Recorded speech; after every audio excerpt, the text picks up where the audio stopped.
You know, we often talk about old Hollywood stars here on this show. It's a particular fascination of mine. I've always loved the insight of the studio system, the golden era, Columbia, RKO, MGM, Warner Brothers, 20th Century Fox. It appears, having interviewed so many of the golden greats, that if you were signed to them even for a 7-year contract, your life was made. And it truly was. But of course, there are some stories that really evolve, and you come away and think, how on earth did that person become such a renowned international superstar?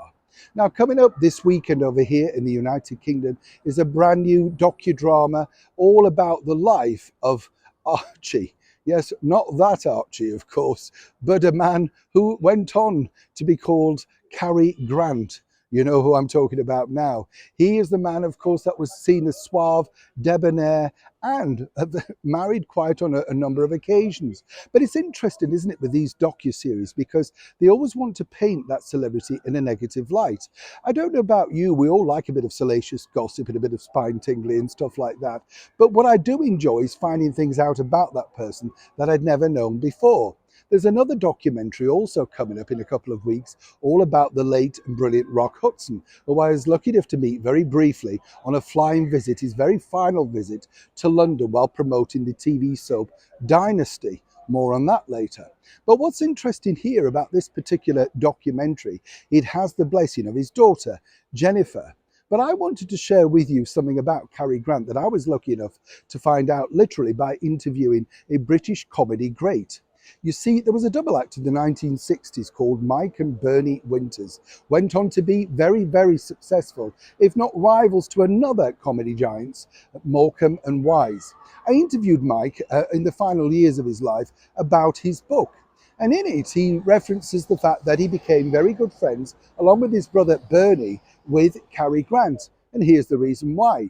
See, every year, Cary would come over around about Christmas time to go and visit relatives in Bristol, a wonderful part of the United Kingdom. And what's interesting there is that while he stayed in and around Bristol and did all the tourism things, Cary always wanted to go to the Bristol Hippodrome. And on this particular year, starring in pantomime, which is vaudeville, I think you call it in certain parts of the world, was none other than Mike and Bernie Winters. Now, word got back to Mike, he told me, that Cary Grant was in the audience, but nobody actually believed them. They carried on, did the show. Suddenly, there's a knock at the door, and there stands Cary Grant. He had his daughter with him, and he said, thoroughly enjoyed the show, absolutely brilliant, thank you so much. They became starstruck. The day after, Cary Grant got in touch and said, would you like a round of golf? They went and played golf, and a friendship was cemented. He came back to the pantomime because his daughter loved it so much that very season. But what Mike told me was this: he didn't ask for any favours, any freebies. He queued up like the rest of the people for the ice creams. His daughter wanted a picture with them at the end of it, and there was no sort of, as I say, celebrity star treatment. He said everybody knew he was in the theatre, but nobody really, bothered him or anything like that. Yet he was gracious to people that did say hello. So when you watch these documentaries and you see the salacious side of them, I often look back at these particular interviews and think, well, is that the true story about the person? And my favourite story, particularly about Cary Grant, was simply this. When Mae West spotted him on the Paramount lot, they said, oh, he's very new and he's a bit green and we're not quite sure he can act. Mae West said, I don't care if he doesn't speak, I'll take him. She knew he was a good-looking guy that could enhance her on the screen, and that's all May cared about. Cary Grant himself said he wasn't the best actor, but he was the best in his prize category. And let's not forget, he was good-looking, debonair, British, and more importantly, he became an international star that is still revered today.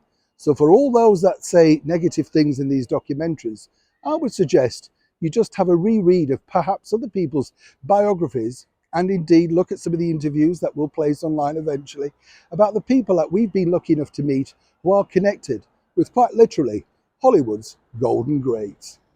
Neil Sean in the very heart of London.